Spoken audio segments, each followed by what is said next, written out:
ಈಗಿನ ಯುವ ಪೀಳಿಗೆ ನಮ್ಮ ಸಂಸ್ಕೃತಿ ಆಚಾರ ವಿಚಾರಗಳನ್ನು ಪಾಲಿಸಬೇಕು. ಆ ಮೂಲಕ ಸುಸಂಸ್ಕೃತ ಬದುಕು ನಮ್ಮದಾಗಬೇಕು ಎಂದು ತಿರುಪತಿ ಪಾದಯಾತ್ರಿ ಶ್ರೀಧರಾಚಾರಿ ಹೇಳಿದರು.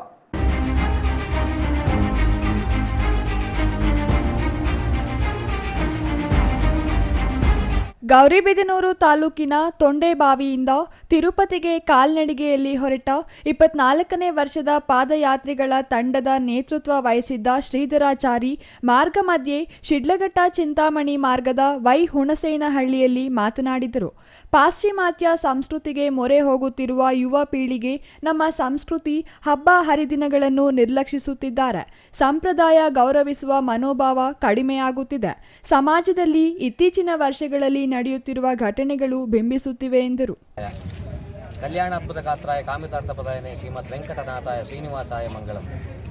ನಾವು ಗೌರಿಬಿದನೂರು ತಾಲೂಕು, ಮಂಚನಹಳ್ಳಿ ತಾಲೂಕು ಸುತ್ತಮುತ್ತ ಹಳ್ಳಿಗಳಿಂದ ಕಳೆದ 23 ವರ್ಷಗಳಿಂದ ಸತತವಾಗಿ ಪ್ರತಿ ವರ್ಷ ಪಾದಯಾತ್ರೆಯನ್ನು ಮಾಡಿಕೊಂಡು ಆ ತಿರುಮಲ ವೆಂಕಟೇಶ್ವರನ ದರ್ಶನ ಮಾಡಿ ಮತ್ತು ದರ್ಶನವನ್ನು ಮಾಡಿಸ್ಕೊಂಡು ವಾಪಸ್ ಕರ್ಕೊಂಡ್ಬರ್ತಾ ಇದ್ದೀವಿ.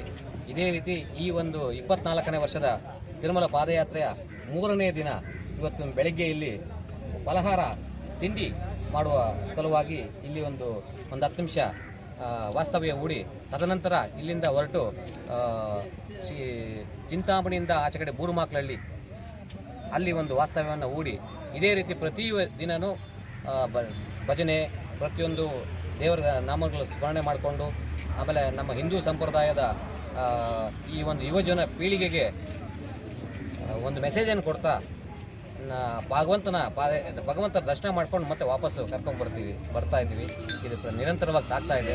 ನಾವೊಂದು ಈ ಪಾದಯಾತ್ರೆ ಮುಖಾಂತರ ಏನೊಂದು ಮೆಸೇಜ್ ಕೊಡೋದಕ್ಕೆ ಇಷ್ಟಪಡ್ತೀವಿ ಅಂತಂದರೆ, ಇವತ್ತಿನ ಯುವಜನ ಪೀಳಿಗೆ ನಮ್ಮ ಹಿಂದೂ ಸಂಪ್ರದಾಯವನ್ನು ಎತ್ತಿ ಹಿಡಿಯಬೇಕು ಅನ್ನೋ ಒಂದು ದೃಷ್ಟಿಯಿಂದ ಇಟ್ಕೊಂಡು ನಮ್ಮ ಒಂದು ನಾಡಿನ ಜನತೆಗೆ, ಹೆಚ್ಚಿನ ರೈತರಿಗೆ ಸುಭಿಕ್ಷವಾಗಿ ಮಳೆ ಬೆಳೆ ಆಗಿ ಒಳ್ಳೆ ಒಂದು ಅನುಕೂಲವನ್ನು ಮಾಡಿಕೊಳ್ಳಿ ಅನ್ನೋ ಒಂದು ಸಂಕಲ್ಪವನ್ನು ತೊಟ್ಟು ಪಾದಯಾತ್ರೆಯನ್ನು ಕೈಗೊಳ್ತಾ ಇದ್ದೀವಿ. ಸಮಾಜದಲ್ಲಿ ಧಾರ್ಮಿಕ ಕಾರ್ಯಕ್ರಮಗಳು ಇನ್ನೂ ಹೆಚ್ಚು ನಡೆಯಬೇಕು. ವೈಯಕ್ತಿಕ ಬದುಕಿನ ಜೊತೆಗೆ ದೇಶದ ಅಭಿಮಾನ ಹೆಚ್ಚಿಸಿಕೊಳ್ಳಬೇಕು. ಪರರ ಹಿತ ಗಮನದಲ್ಲಿಟ್ಟುಕೊಂಡು ಉತ್ತಮ ಬದುಕು ಕಟ್ಟಿಕೊಳ್ಳುವ ಕೆಲಸ ಎಲ್ಲರಿಂದಲೂ ಆಗಬೇಕೆಂದರು. ಕಳೆದ ಗುರುವಾರ ತೊಂಡೆಬಾವಿಯಿಂದ ಆರಂಭಿಸಿರುವ ಪಾದಯಾತ್ರೆಯಲ್ಲಿ ಮಂಚೇನಹಳ್ಳಿ, ತೊಂಡೆಬಾವಿ ಹಾಗೂ ಸುತ್ತಮುತ್ತಲ ಗ್ರಾಮಗಳಿಂದ ಸುಮಾರು 150ಕ್ಕೂ ಹೆಚ್ಚು ಮಂದಿ ಭಕ್ತರು ಕಾಲ್ನಡಿಗೆ ಮೂಲಕ ತಿರುಪತಿಗೆ ಡಿಸೆಂಬರ್ 22ರಂದು ಸೇರಿ ತಿಮ್ಮಪ್ಪನ ದರ್ಶನ ಪಡೆಯಲಿದ್ದಾರೆ. ದಾರಿಯುದ್ದಕ್ಕೂ ತಿಮ್ಮಪ್ಪನ ನಾಮಸ್ಮರಣೆ ಮಾಡುತ್ತಾ ಮಾರ್ಗ ಮಧ್ಯೆ ಅಲ್ಲಲ್ಲಿ ಉಳಿದುಕೊಂಡು ಸ್ಥಳೀಯರೊಂದಿಗೆ ಧಾರ್ಮಿಕ ವಿಚಾರಗಳನ್ನು ಚರ್ಚಿಸಿ ಮುಂದಕ್ಕೆ ಸಾಗಲಿದ್ದಾರೆ. ಈ ಸಂದರ್ಭದಲ್ಲಿ ಮಾರ್ಕೆಟ್ ಮೋಹನ್, ವಿಜಯಶೇಖರ ರೆಡ್ಡಿ, ಕೃಷ್ಣಮೂರ್ತಿ, ಸುಧಾಕರ ರೆಡ್ಡಿ, ಮುರಳಿ ಸೇರಿದಂತೆ 150ಕ್ಕೂ ಹೆಚ್ಚು ಮಂದಿ ಕಾಲ್ನಡಿಗೆಯಲ್ಲಿ ತಿರುಪತಿಯತ್ತ ಸಾಗಿದರು. ಛಾಯಾ ರಮೇಶ್, ಸಿಟಿವಿ ನ್ಯೂಸ್, ಘಟ್ಟ.